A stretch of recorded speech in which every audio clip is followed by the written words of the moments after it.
예, 저희가 앞서 뉴스 브리핑에서도 말씀을 드렸습니다만 어젯밤이죠. 바른정당 의원 14명이 자유한국당 홍준표 후보를 만나서 연대 방안에 대한 논의를 한 것으로 알려졌습니다.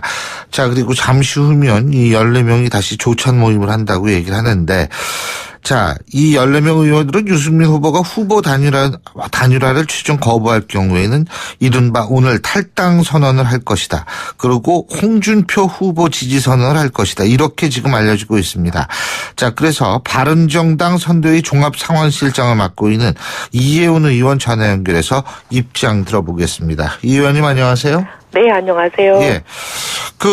바른정당 의원 14명이 자유한국당 홍준표 후보 만나서 이 연대를 방안을 모색하겠다. 다시 말해서 명분은 일단 좌파의 집권을 막겠다. 이런 건데 말이에요. 자, 이혜훈 의원께서는 이 뉴스 듣고 어떤 생각 드셨습니까? 저는 이제 저희들 33명이 탈당을 해서 당을 만들었을 때는 같은 생각을 갖고 있는 줄 알았습니다. 근데 최근에 이제 이 얘기를 들으면서 그게 아니구나. 우리 안에도 생각이 다르구나. 그런 생각을 했습니다. 적어도 이제 당에 남으려는 분, 지금 14분을 제외하고요. 예. 저희들은 진짜 보수의 길을 가고 싶어서 탈당하고 창당했습니다. 저를 포함해서 보수 대통령이 탄핵을 왜 당했나. 국민이 준 권력을 국민을 위해서 쓰지 않고 자신과 가까운 몇 사람의 주머니를 채우는 데 썼다. 잘못이 드러나도 인정도 안 했고 사과도 안 했고 또 잘못한 게 아니라고 우기고 보수라는 사실이 부끄럽게 만들었습니다. 한때 거의 전 국민의 절반쯤 되던 보수가 탄핵이 있고 나서는 10% 정도로 쪼그라든 이유가 보수라는 그 단어 자체가 부끄러움의 대명사가 되었기 때문이라고 저희들은 봅니다. 진짜 보수는 그런 게 아니다. 끼리끼리 해먹고 잘못이 드러나도 인정도 안 하고 책임지지도 않고 이런 뻔뻔한 게 보수가 아니라 진짜 보수는 깨끗하고 국민을 위해서 정말 헌신하고 책임지고 당당한 그게 바로 보수고 그게 진짜 보수다. 우린 그런 진짜 보수하려고 탈당했고 창당했다. 그런데 지지율이 좀 안 나온다고 그 잘못된 길 우리가 도저히 같이 갈 수 없어서 나온 그 잘못된 길로 돌아가는 거 저는 도무지 납득이 잘 안 됩니다. 예. 지금 이미 돌아올 수 없는 강을 건넜다고 보십니까? 그렇게 봅니다. 어제 그 중에 그 14명에 속했다고 언론에 이름이 난 어떤 분이 예. 같이 가지 못해서 미안하다. 그리고 나는 다른 게 아니라 이제 지역구에서 하파라고 하는 어떻게 보면 유권자 중에 일부죠. 유권자 중에 일부 때문에 어쩔 수가 없다라는 문자를 보내오셨어요. 그 얘기는 이제 이미 다 탈당을 결심하신 것 같아요. 자, 그러면은 지금 제가 좀 이해가 안 되는 게 사실 얼마 전까지만 해도 안철수 후보 지지 선언을 하겠다 지금 이러지 않았나요? 근데 이게 어떻게 또 갑자기 자유한국당 홍준표 후보로 이 방향이 틀어진 거예요? 그러니 저도 이해가 안 되고요. 그분들이 지금 말씀하시는 이제 소위 말하는 문재인 후보의 이 집권을 저지하기 위해서 간다라는 것도 저는 사실 그냥 하시는 말씀일 뿐일 수도 있다. 그런 생각이 들어요. 왜냐면 말씀이 계속 바뀌고 있어서요. 이게 예를 들면은 사실 이분들 중에는 그 청문회에서 네. 아주 날카롭게 물론 이혜훈 의원께서도 청문회에 참석을 하신 청문위원이셨지만 굉장히 이 박근혜 전 대통령의 반대 입장에 있어서 또 날카롭게 몰아붙이던 분들도 계시거든요. 네. 그러면은 이런 거를 도대체 국민들은 어떻게 바라봐야 되는지 이런 부분이 좀 난감한 분들도 있을 것 같아요. 어제 댓글들 보니까 제일 많은 분들이 그걸 지적하시더라고요. 그럼 그게 쇼였냐. 댓글에 어마어마하게 그런 게 많이 달리고요. 많은 분들이 공감을 표시한 소위 베스트 댓글이라는 거 있잖아요. 예. 그 베스트 댓글이 보니까 그 청문회는 뭐였냐라고 얘기하세요.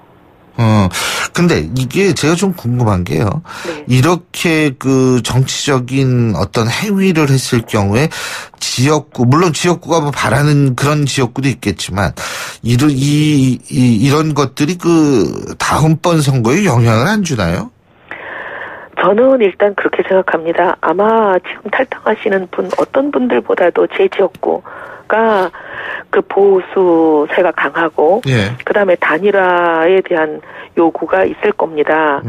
저도 뭐 밖에 나가면 그런 얘기를 좀 듣긴 하거든요. 예. 그런데, 예를 들어 유권자가 한 20만 명 되면, 예. 20만 명 모두의 목소리를 듣지는 못하세요. 예. 근데 본인과 가까운 분들, 밥 먹고, 만나고 차 마시고 하시는 이 일부 한 몇백 명 말씀을 들으시는 거거든요.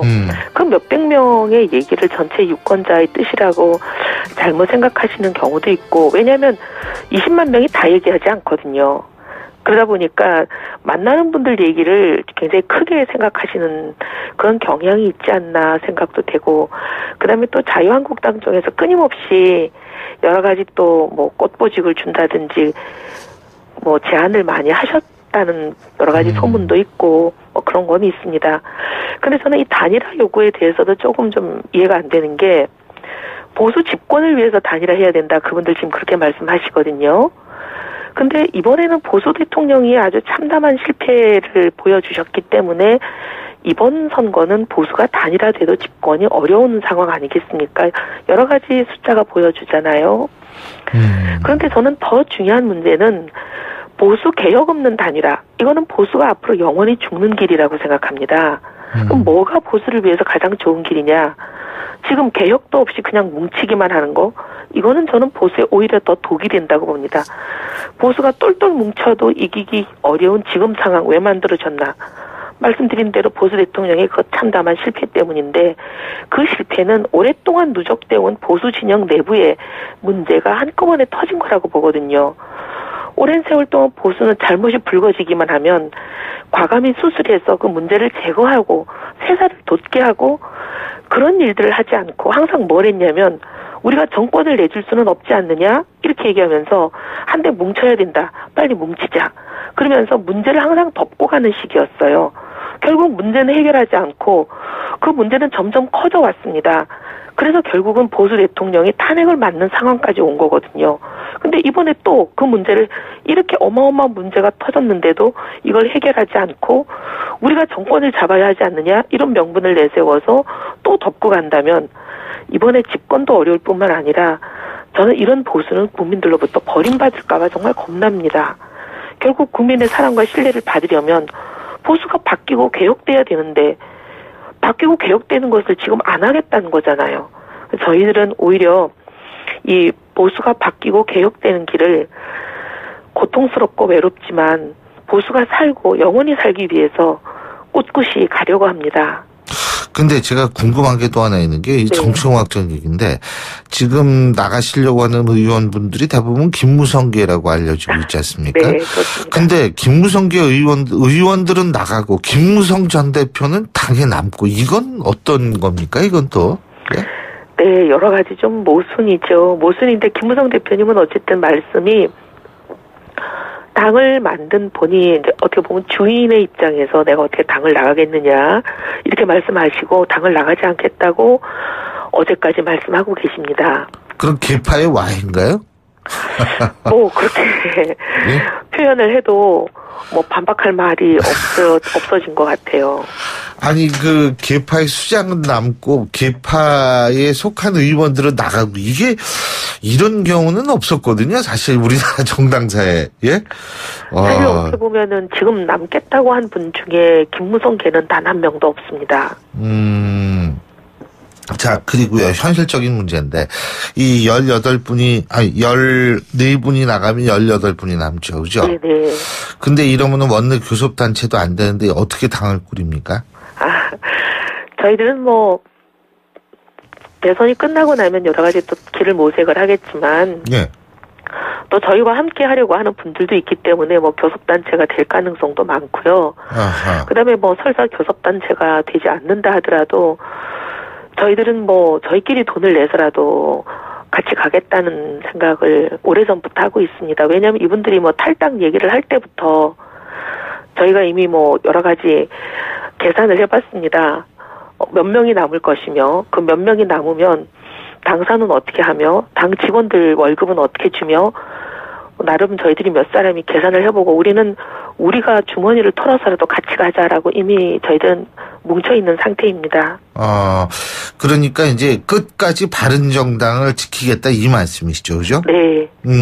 그러니까 그 상황이 어떻게 변하더라도 예를 들면 자유한국당과 다시 어떤 그 결합을 모색하는 일은 없을 것이다. 이렇게 네. 저희는 네. 그건 확실하다 이 말씀이시네요. 네. 예. 알겠습니다. 지금 유승민 후보의 지지율이 사실 이게 올라가지 않기 때문에 이런 일이 발생한 거는 사실인 것 같거든요. 네. 예? 근데 왜 그렇다고 보세요? 이번 선거는 사실 보수가 지지율을 얻기는 굉장히 근데 어려운. 홍준표 후보는 좀 올라가잖아요. 네. 홍준표 후보 경우에는 어떻게 보면 이제 태극기라고 예. 이름을 부를 수 있는 보수, 문재인 후보의 집권을 저지하는 분들이 이제 뭉치는 거죠. 근데 사실은 문재인 후보의 집권을 바라지 않는 많은 국민이 있는 건 사실입니다. 예. 그런데 그 국민들이 어쨌든 문재인 후보를 제외하고 지지율이 제일 많이 나오는 후보에게 이제 표를 몰아주는 경향이 있죠. 예. 처음에는 그 표가 뭐 반기문을 바라봤다, 한교안을 바라봤다, 여기저기 계속 옮겨다니고 있습니다. 그러다가 한때는 또 안철수 후보를 바라봤죠. 예. 그러다가 이제 토론을 하면서 안철수 후보가 이거 보수가 아닌가 보다라는 생각을 하면서 이제 또 홍준표 후보에게로 가고 있죠. 근데 이제 2등 후보에게 계속 몰리기 때문에 그게 홍준표 후보가 마음에 들고 홍준표 후보가 좋아서 간다기보다는 그냥 홍준표 후보가 우연히 그 자리에 있었기 때문에 몰리는 표에 불과하다고 봅니다. 근데 왜 유승민 후보는 우연히 그 자리에 못 있었을까요? 제 질문은 그거거든요. 그건 이제 그 태극기라고 불리는 분들이 계속 끊임없이 소위 박근혜 대통령의 실패의 원인을 전혀 유승민 후보가 질 이유가 없는데 유승민 후보에게 감정적으로 소위 배신자 프레임이라는 것을 더 씌우고 있잖아요. 예. 알겠습니다. 아니, 저도 사실 오늘 이 소식을 여쭤보면서, 좀 착잡한 생각은 듭니다. 이게 우리나라 정당이 워낙 허약하긴 허약한데, 지금 좀 너무 허약함을 보여주는 것 아닌가, 이런 생각이 들어가지고요. 참. 예, 잘 알겠습니다. 오늘 말씀 여기까지 듣죠. 고맙습니다. 네, 감사합니다. 지금까지 바른정당의 이혜훈 의원이었고요. 신율의 출발 새 아침 1부 순서 여기서 줄입니다. 잠시 뒤 2부에서 뵙겠습니다. 드셨습니까? 저는 이제 저희들 33명이 탈당을 해서 당을 만들었을 때는 같은 생각을 갖고 있는 줄 알았습니다. 근데 최근에 이제 이 얘기를 들으면서 그게 아니구나. 우리 안에도 생각이 다르구나. 그런 생각을 했습니다. 적어도 이제 당에 남으려는 분, 지금 14분을 제외하고요. 예. 저희들은 진짜 보수의 길을 가고 싶어서 탈당하고 창당했습니다. 저를 포함해서 보수 대통령이 탄핵을 왜 당했나. 국민이 준 권력을 국민을 위해서 쓰지 않고 자신과 가까운 몇 사람의 주머니를 채우는 데 썼다. 잘못이 드러나도 인정도 안 했고 사과도 안 했고 또 잘못한 게 아니라고 우기고 보수라는 사실이 부끄럽게 만들었습니다. 한때 거의 전 국민의 절반쯤 되던 보수가 탄핵이 있고 나서는 10% 정도로 쪼그라든 이유가 보수라는 그 단어 자체가 부끄러움의 대명사가 되었기 때문이라고 저희들은 봅니다. 청문위원이셨지만 굉장히 이 박근혜 전 대통령의 반대 입장에 있어서 또 날카롭게 몰아붙이던 분들도 계시거든요. 네. 그러면은 이런 거를 도대체 국민들은 어떻게 바라봐야 되는지 이런 부분이 좀 난감한 분들도 있을 것 같아요. 어제 댓글들 보니까 제일 많은 분들이 그걸 지적하시더라고요. 그럼 그게 쇼였냐. 댓글에 어마어마하게 그런 게 많이 달리고요.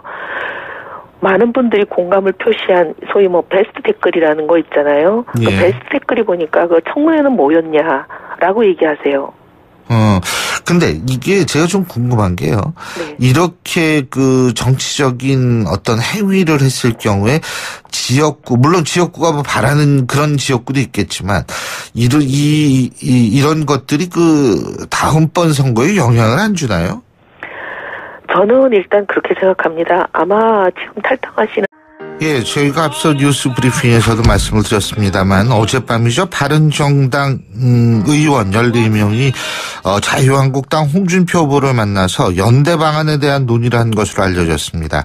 자, 그리고 잠시 후면 이 14명이 다시 조찬 모임을 한다고 얘기를 하는데, 자, 이 14명 의원들은 유승민 후보가 후보 단일화를 최종 거부할 경우에는 이른바 오늘 탈당 선언을 할 것이다. 그리고 홍준표 후보 지지 선언을 할 것이다. 이렇게 지금 알려지고 있습니다. 자, 그래서 바른정당 선대위 종합상황실장을 맡고 있는 이혜훈 의원 전화 연결해서 입장 들어보겠습니다. 이 의원님 안녕하세요. 네, 안녕하세요. 예. 바른정당 의원 14명이 자유한국당 홍준표 후보 만나서 이 연대를 방안을 모색하겠다. 다시 말해서 명분은 일단 좌파의 집권을 막겠다. 이런 건데 말이에요. 자, 이혜훈 의원께서는 이 뉴스 듣고 어떤 생각 드시나요? 진짜 보수는 그런 게 아니다.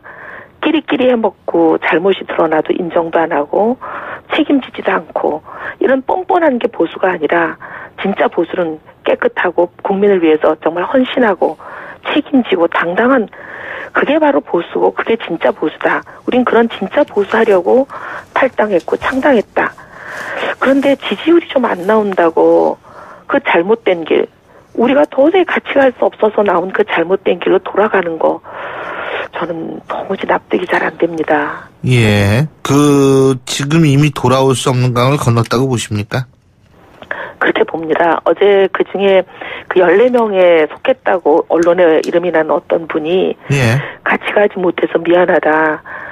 그리고 나는 다른 게 아니라 이제 지역구에서 합하라고 하는 어떻게 보면 유권자 중에 일부죠.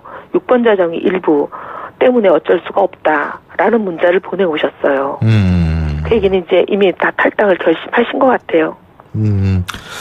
자, 그러면은 지금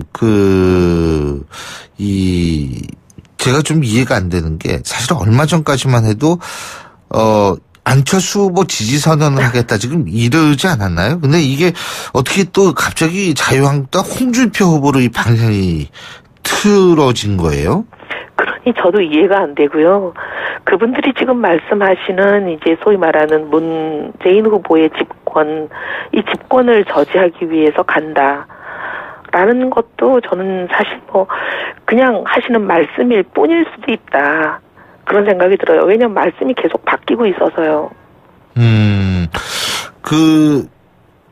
이게 예를 들면은 사실 이분들 중에는 그 청문회에서 네. 아주 날카롭게 물론 이혜훈 의원께서도 청문회에 참석을 하신